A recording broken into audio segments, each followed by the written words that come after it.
How do you know if you're done writing your song? Now, this is a personal dilemma that I think every songwriter out there shares, and it's the feeling that your songs were never done or you were never getting closer to completing your songs. Now, there are two sides to this. There's the good side and then the bad side. The good side is that since your songs aren't done yet, you can keep making changes, right? That's also the bad news. Since we know that we can always make all of these little changes, we're never ever going to get closer to finishing our songs. But through the years and with my personal experiences having gone through recording a demo and then finally recording in a proper studio and whatnot, learning audio engineering, mixing and mastering, and everything that I've learned, I finally understand how to move forward with your songwriting, and not just that, understand when the song is at the level where it needs to be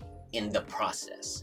By following these tips, it'll help you understand how to not just move forward in your songwriting, but move in the direction that the song's soul is calling for. I'm KK, by the way, comm specialist, author of Genuine Songwriting Voice, and of course, vocalist of Calle Teresa. I want to share with you some tips to help you move forward with your songwriting. Tip number one is that there's various levels to the processes, and you need to get each of these processes done before moving into the other. What do I mean by this? There are, I think, personally, 5 processes that goes into writing, right? There's the songwriting, arrangement, recording, mixing, mastering. All of those 5 things will affect the final result of your song. Of course, when it comes to song composition, are you done writing the lyrics, right? Do you have the chords already set in stone?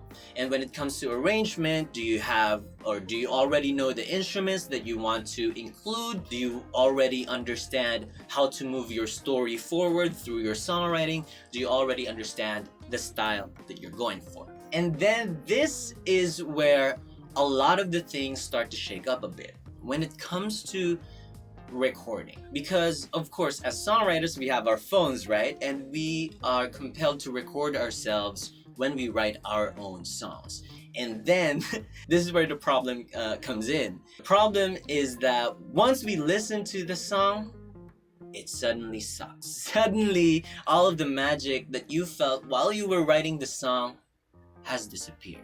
So this is my tip for you, is that do not focus on the recording quality or the sound quality, right? Do not compare your demo, your recordings, to professionally and commercially mixed and mastered recordings, because that's always a losing battle. You can never compare with them because they've been through the process and you're still working on the song. What you should focus on is the performance of your song, the tiny little moments that occur as you sing or play through the songs. We'll talk more about that in just a sec. And then of course there's mixing and mastering, and I have one tip for you. If you're completely new to songwriting, let the professionals handle it. But if, say for example, you're interested in audio engineering, then that would be a good place to move to. Just understand that it'll take you years to finally arrive at the level that you envision. Just take note of that. Number 2 tip is that you have to involve other people, whether they're professionals, whether they're a producer, your friends, family. You have to involve them in the process by asking feedback and then asking them how the song made them feel.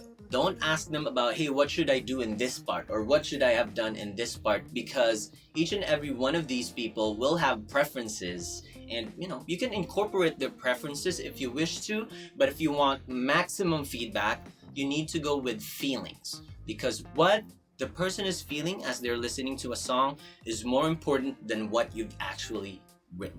And then when it comes to involving other people, you have to understand that throughout the songwriting process, other people is bound to get involved. This means that your bandmates are going to add some arrangement ideas, or maybe they'll find your melodies not quite as satisfying, and maybe they would pitch an idea to you. And then there's your producer, your mixing engineer, recording engineer, everyone who is involved, who has added value to your songwriting, is part of the process, and you should not miss out on that. Next thing that I've learned is that you know that you're getting closer to the completion of your song if you're only relying on one or two strong ideas. What do I mean by this? Say for example, you have a really good melody line, maybe that could be the hook. Say for example, you have a really good rhythmic line, maybe you could do something with that. A really nice real world example of this using only a few ideas is Can't Stop by Red Hot Chili Peppers. So the bass riff, right? The bass riff known throughout the world. That's the basic riff. But if you take a look at the song, not only does John Frusciante do the same thing on the guitar, the vocals, the actual lyrics of the vocals itself is based around that same rhythmic, melorhythmic pattern. Can't stop addicted. One or two strong ideas, whether that's a melody, whether that's a rhythmic line. If you can work with these ideas, it's going to do you wonders. Billie Jean's dun dun dun dun dun dun dun dun. That's also the riff for the chorus, right? They did not have to change because the feeling that they wanted to communicate is already embodied in that very idea. If you find that you constantly need another new idea to move forward with your songwriting, this means that you're actually not moving forward, you're taking a step back. Instead of going for new ideas, you should go for contours and variances. What do I mean by contours and variances? Well, going back to Can't Stop, the vocals aren't exactly playing the rhythm like the bass. There are various changes. Can't stop addicted to the shindig. Cop top to says I'm on a win big. Right? The melody shifts, but not only does the melody shift, the attack and the intention behind the vocal is kind of similar but different with the bass. So that's called a variance. When there's a similarity between two things, but what makes them characteristic is the differences between them. And if you can work with variances and contours, I'll make another video about that, don't worry, then you'll move forward with your songwriting a lot more efficiently in a more coherent way. Next thing on my list is that you know you're moving forward with your songwriting if you're thinking in moments, not sections. Because primarily when we start off writing our songs, we think in verses, refrains, choruses, codas, or whatnot. But at a certain point, you have to ask yourself, is the audience going through the experience that I intend to moment by moment? And moments don't happen in bars. They don't happen in a note. They happen throughout the note. Throughout. This means that that eighth note has a certain amount of time that it plays through before it dies. Once you understand those small particular moments and you can hone in on them and do what you like with them, that's when you can give your song more life and soul. If you're gonna rely on this rhythm, it's the same type rhythm every time. But if you put little inflections in those moments, staccato, maybe a bit more accenting on some of the notes, then it gives it much more character, much more soul. Here's a caveat.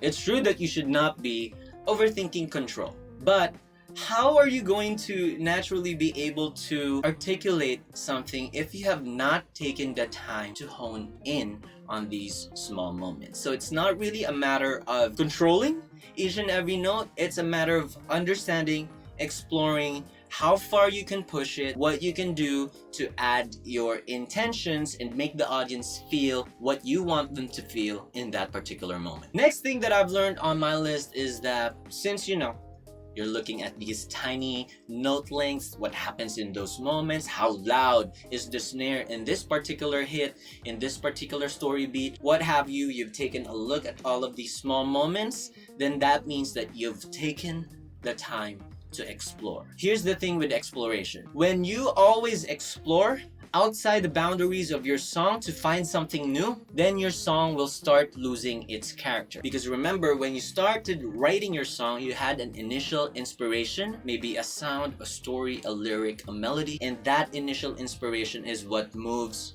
or drives your song. And if you stray away from that, That's not really exploring, that's meandering. And if you don't want to meander, then you need to focus on exploring your song. Again, work with the ideas that you already have. And inspiration shouldn't come from nowhere. The key here is to know where to look for inspiration, because a lot of the times, like I mentioned, we tend to look at things that are outside of our ability maybe, or maybe outside of our style, outside of our scope. It isn't really genuine, so why not just make the most out of what you already have? Like a great chef, right? And when it comes to taking your time to explore, this means that you have to use your ears differently. When we first start off learning music, the first two things that we learn is melody and rhythm. But there's so much more into music than just melody and rhythm, and you need to be training your ears. You need to be straining it at times to be able to hear some of these changes. Maybe say, for example, how does a certain equalization process affect the dimensionality of the sound? The length of the reverb of a particular sound, how does it affect the groove of your music? Those are things that you can only start to hear if you start identifying them. That's my tip there, is to start identifying while you're exploring the ideas that you already have.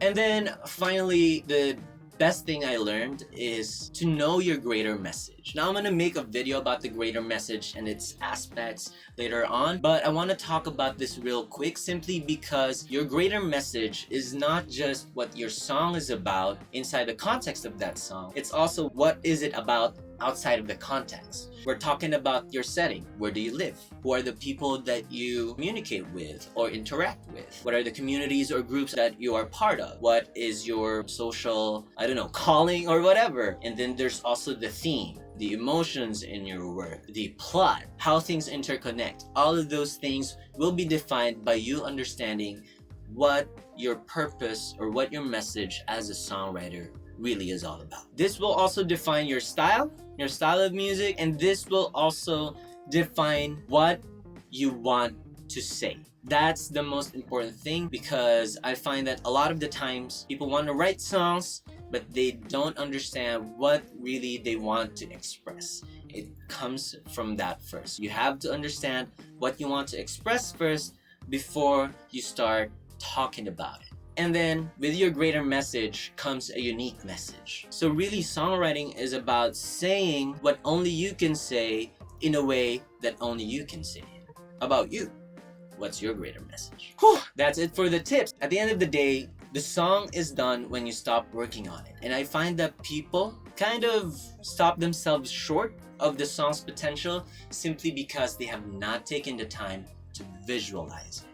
Visualize in their minds, in their heads, what is the feeling, what is the intention, what am I trying to go for here, how does it hit my body, how does the music hit my body, right? Those questions. Our band luckily had a vision for our music, and so we understood if we were going forward with it or if we were taking a step back.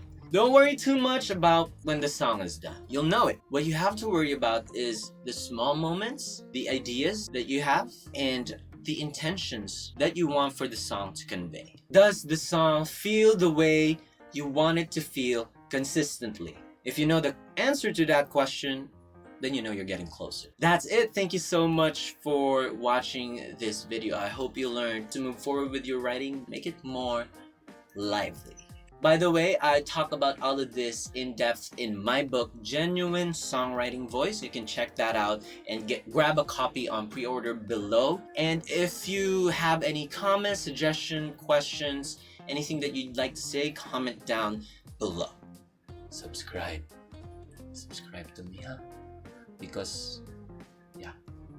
Thumbs the like button. That's it. Cheers. Take care.